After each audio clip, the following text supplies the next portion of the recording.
아놀드는 토트넘에서 아무도 잡아줄 수가 없게 됐다. 손흥민이 몸이 두 개인 것도 아니고 소보슬라이와 아놀드 사이의 거리가 저렇게 먼데 물리적으로 제때 잡아줄 수가 없을 수밖에 없잖아요.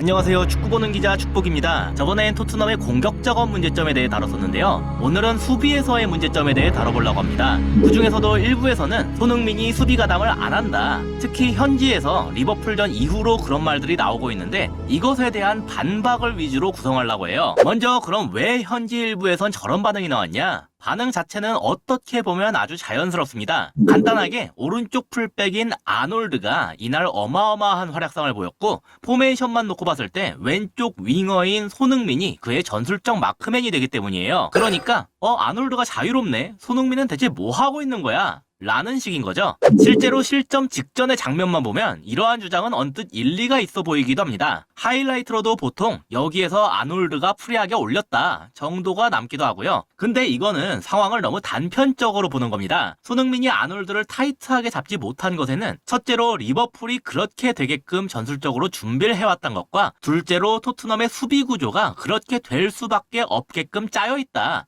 이 두 가지 배경이 작용하고 있다는 걸 간과한 판단이기 때문이에요. 그걸 알아보려면 이 시점부터 복귀할 필요가 있는데요. 리버풀 팬분들께서는 아마 리버풀이 평소와 다르게 나왔던 걸 바로 알아챘을 겁니다. 로버슨을 센터백 라인으로 내린 변칙적인 3백이 아니라 풀백들이 모두 풀백다운 위치에 있는 4백 밸런스를 가져갔거든요. 여기부터 이미 리버풀이 토트넘에 대해 뭔가 색다른 준비를 해왔다는 걸 알 수가 있었는데요. 그럼 어떤 효과를 노렸냐가 중요한데 먼저 오늘 영상의 주인공인 손흥민의 모습을 보면 지금 당장은 아놀드와의 거리가 그렇게 멀지 않다는 걸 알 수가 있죠. 아놀드한테 바로 투입이 된다고 해도 충분히 잡을 수가 있는 상황이에요. 하지만 이후 상황에서 점점 멀어지게 됩니다. 그건 토트넘의 오른쪽에서 문제가 생기기 때문인데요. 지금은 메갈리스터가 볼을 잡고 있는 중인데 이걸 저지하기 위해서 오른쪽 윙인 쿨루셰브스키가 튀어나갔습니다. 하지만 아까 말씀드렸다시피 리버풀이 이번엔 풀백들을 풀백답게 놓았기 때문에 측면에서 올라가 있는 로버슨한테는 마크맨이 없는 상황이 되어버렸어요. 그래서 메갈리스터가 로버슨한테 이렇게 넘기니까 당연히 아주 자유롭게 전진할 수 있는 환경이 마련됐습니다. 그럼 이제 이 로버슨은 누가 잡아줄 수 있냐? 위치상 오른쪽 중미인 사르가 벌려서 잡아줄 수밖에 없겠죠. 사르의 선택은 뭐 어쩔 수 없는 것이긴 한데 이러니까 토트넘은 엄청난 문제를 안게 됩니다. 리버풀에 비해서 중앙의 숫자가 엄청나게 적어진다는 거예요. 메디슨은 흐라벤베르를 잡고 있고 사르는 로버슨을 잡으러 벌렸기 때문에 비수마는 일단 가짜 9번인 루이스 디아스를 잡으러 갈 수밖에 없었습니다. 하지만 이러니까 토트넘 중미들 중에선 소보슬라이를 잡을 수 있는 선수가 하나도 남지 않게 됐어요. 그래서 이걸 왼쪽 윙인 손흥민이 크게 중앙으로 좁혀서 잡을 수밖에 없었죠. 지금 마크맨 관계를 표시하자면 이렇게 되는데 굉장히 명확하게 나타나죠.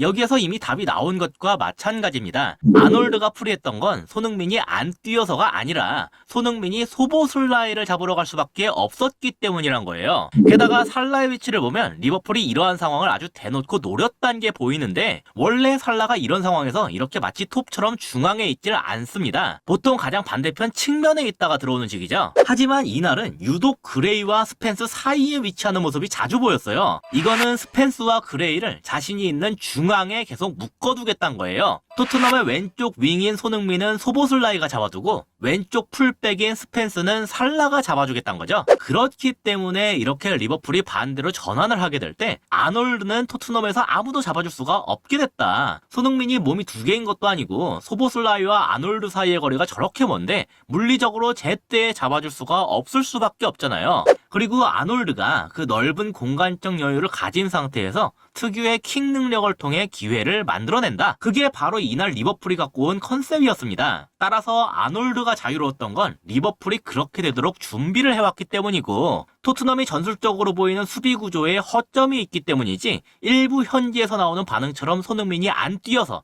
혹은 수비 가담을 제대로 안 해서 이렇게 볼 수는 없다는 게 제 생각입니다. 그래서 이런 식의 구도가 경기 중에 계속해서 나왔던 것이고요. 더욱 큰 문제는 이게 토트넘이 취하고 있는 수비 구조상의 문제를 노린 것이기 때문에 리버풀이 아닌 다른 팀들도 충분히 노릴 수가 있다는 거예요.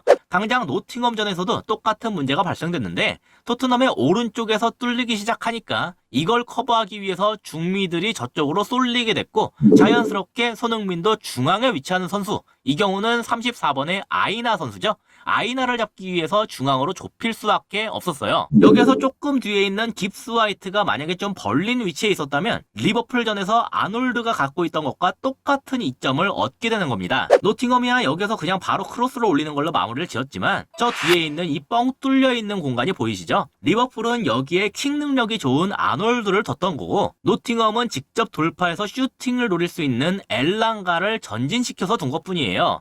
토트넘이 보이는 문제점 자체는 두 경기에서 똑같이 보인 셈이죠. 오히려 손흥민은 수비 가담을 열심히 했다고 볼 수가 있습니다. 수비 가담을 안 했다고 보려면 이 장면에선 소보슬라이가 아니라 기존에 잡고 있던 아놀드 근처에 머무르고 있는 게 맞겠죠. 그렇다면 여기서 리버풀은 굳이 반대편 측면에 있는 아놀드한테 넘길 필요 없이 그냥 중앙에 있는 소보슬라이한테 넘겨서 전개하면 됐을 겁니다. 아놀드가 크로스를 올리는 것 자체가 공을 측면에서 중앙으로 투입하기 위함인 건데 애초부터 중앙에 횡안이 뚫려 있으면 굳이 그럴 필요가 없잖아요. 이게 개선이 되지 않으면 토트넘은 다른 팀들에게도 계속해서 같은 문제점을 노출하게 될 겁니다. 다음 경기인 뉴캐슬전까지 검토할 시간이 충분히 있었을 테니까 다음 경기들부터는 이러한 문제점에 대한 해결책이 마련됐길 바랄 따름이에요. 이상으로 오늘의 영상을 마치도록 하겠습니다. 시청해주셔서 감사합니다.